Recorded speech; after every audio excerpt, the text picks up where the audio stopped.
This happened on Halloween last year. Me and a couple of buddies were out getting candy. Our neighborhood isn't the nicest, but it's not the worst either.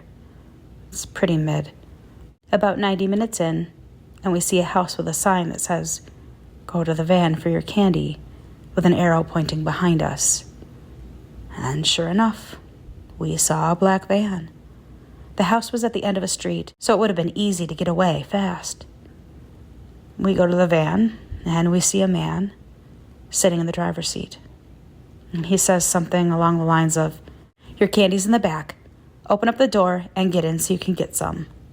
I knew then something was up, and the alarm bells were all but punching me in the face. We look at each other with a confused look. And we ask the man, "Why isn't the door already open? And why are you out here? Couldn't you have done the thing with leaving a note on the bowl on your porch or something?" He says nothing and just tells us to get in the back for our candy. We say no and continue on our candy collecting. About 20 minutes after the van event, we were about 2 blocks away when we see a van about halfway down the street behind us. The same black van from before. I tell the others, and we agree to haul ass back to one of our houses. Once the van notices us running, it straight up hauls ass in the other direction. Once we get to our houses and tell our parents, they call the police, and we're screaming at them to find that van. Like I said, it's been a year now, and we agreed to not trick-or-treat this year. I don't know what would have happened if I or anyone else would have gotten in that van.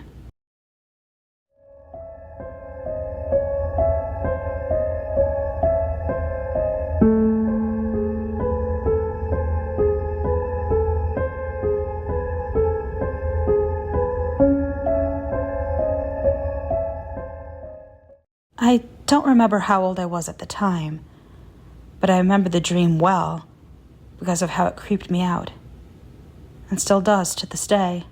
The dream started out with me in the middle of the woods, pretty close to nighttime, but I was still able to see my hands and my body. I looked around for a bit and saw a figure in front of me. I decided to go up and ask where I was. It was probably a dumb idea because this person could have had a weapon or something. But when I was close enough to see the details of the person, I saw it was someone I did in fact know. Granny Gallagher. She wasn't related to me or anything, but she was a close friend of my grandmother, and she would always come over when my grandmother was babysitting me from the times that I was in 1st through 4th grade. But I was very close to her. I called her Granny. It had been such a long time since I'd seen her that I started to run towards her. But I stopped after I heard this blood-chilling scream. And then she just vanished into thin air. All that remained from where she was standing was a patch of dead grass. That was then I woke up and realized that it was a dream. I went downstairs and saw my dad talking on the phone. When he hung up and saw me, he had this upset look on his face. I asked him who he was talking to, and what he said gave me chills. That was your grandmother. She just heard that Granny Gallagher died in the middle of the night. The only thing that I can think that explains that night is that was Granny Gallagher's way of saying goodbye before she went on to the other side.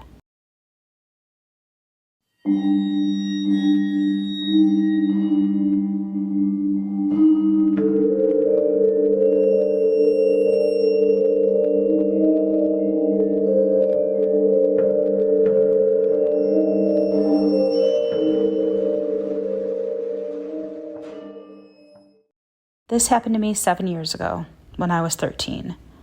My parents were away from home for a family emergency. I'm the only child, and whenever my parents left, I just stayed home, and I usually didn't get scared. It was the 3rd night by myself, and I was playing video games and eating junk food, and then I heard a knock on the door. I was wondering who could be knocking on someone's door so late like this. I could see the man peering through the small glass window surrounding the door. I could hear him yelling, "Please, I'm really hurt. Let me come in." I said, "What's wrong?" He said he had broken his foot. Well, that seemed kind of weird to me. I asked how he broke it, and he told me that he was taking a walk around the neighborhood and had tripped and his foot landed in an odd way.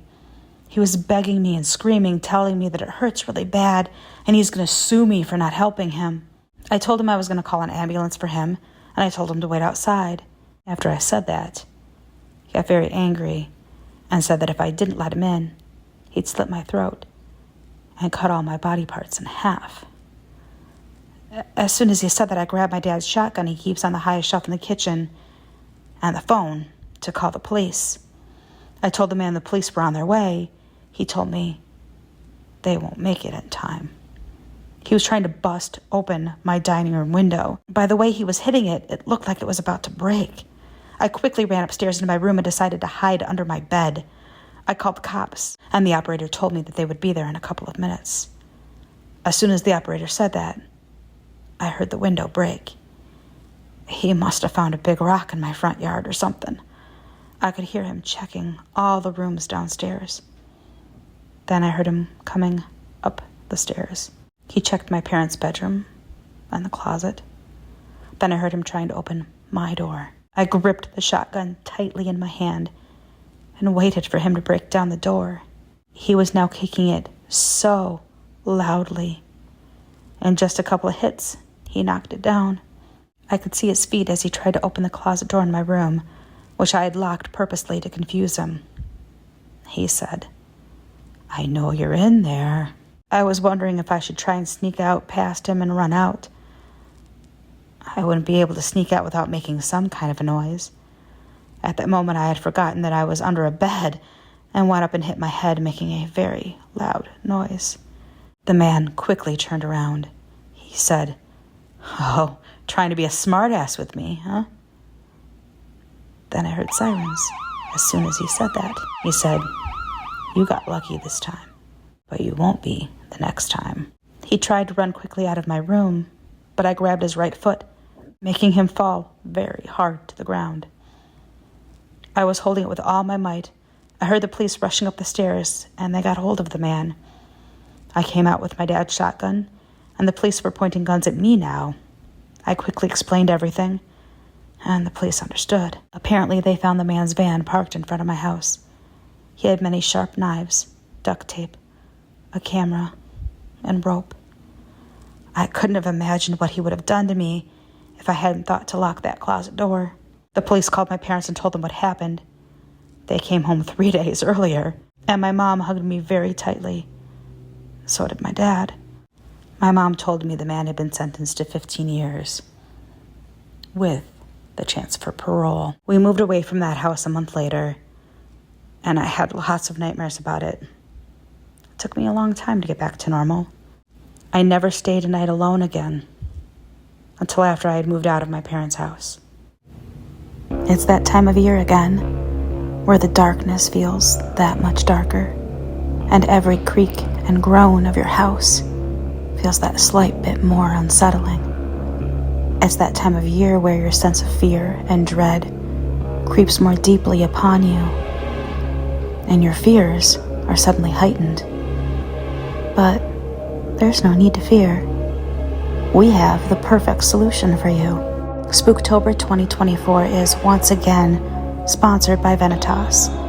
As you all know by now, VENATOS offers the topmost quality in gaming equipment. And with their top-rated customer service, you won't have any buyer's remorse nightmares, even if you live on Elm Street. You can avoid the terror of added fees because VENATOS ships free to the United States, Canada, and hell. Well, Hell, Michigan, that is. What are you waiting for? Go to VENATOS.com today. Still scared? How about you use code PRESSSTARTMOM at checkout and save an additional 10% off your order?